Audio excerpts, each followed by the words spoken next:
There are a lot of things that can give you life and colour and interest in the middle of winter.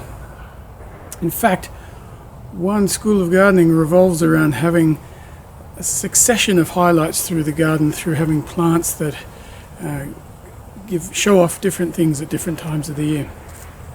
For example, if you really like blossom trees, which I love, don't have them all flowering in the middle of springtime together. This is the weeping flowering apricot, and it flowers from the shortest day of the year, right in the middle of winter, for about 6 to 8 weeks. And it is absolutely a ray of sunshine in the middle of winter. Last week I went round and just took a few photos of the different ways in which you can introduce interest into the garden throughout the winter period. Bulbs like jonquil and daffodil need little care and will reward you at the bleakest time of year, year after year.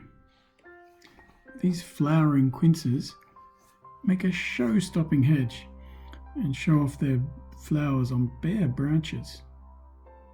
Hellebores are long-flowering hardy perennials that grow well in filtered shade of bare deciduous trees in winter. There is a stunning variety of flowers that look great floating in bowls. Perennials can be hard work, needing to be replanted every year. But a little splash here and there in pots can be effective, and the containers themselves can be a year-round feature for quiet seasons. But think outside the flower box if you want winter interest. What about plants with colourful winter foliage, like this euphorbia or the classic low-care Nandina domestica nana? And even when you have no leaves, that can reveal some great barks, which can be a feature in their own right. Why stop at bark or foliage?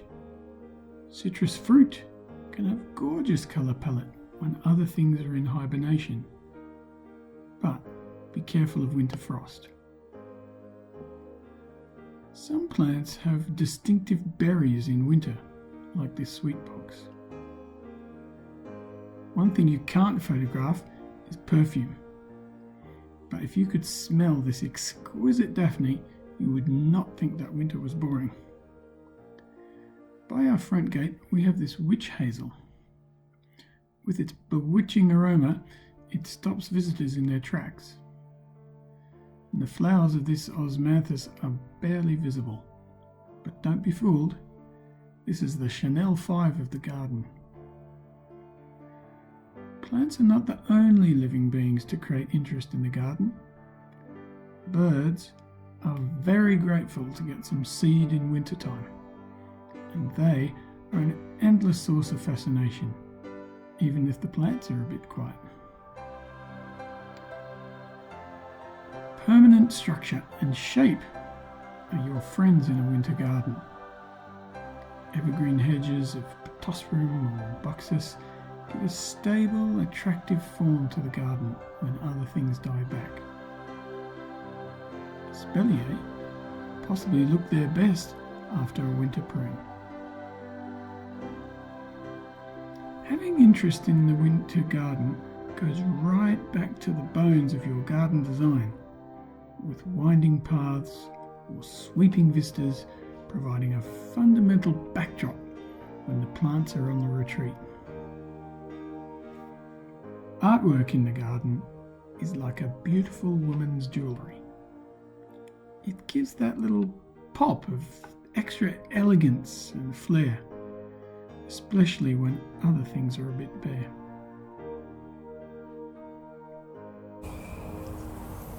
So, although a garden may not be the first thing you think of in the middle of winter, a well-designed garden can have colour, fragrance, texture, form, and a quiet but deep sense of beauty.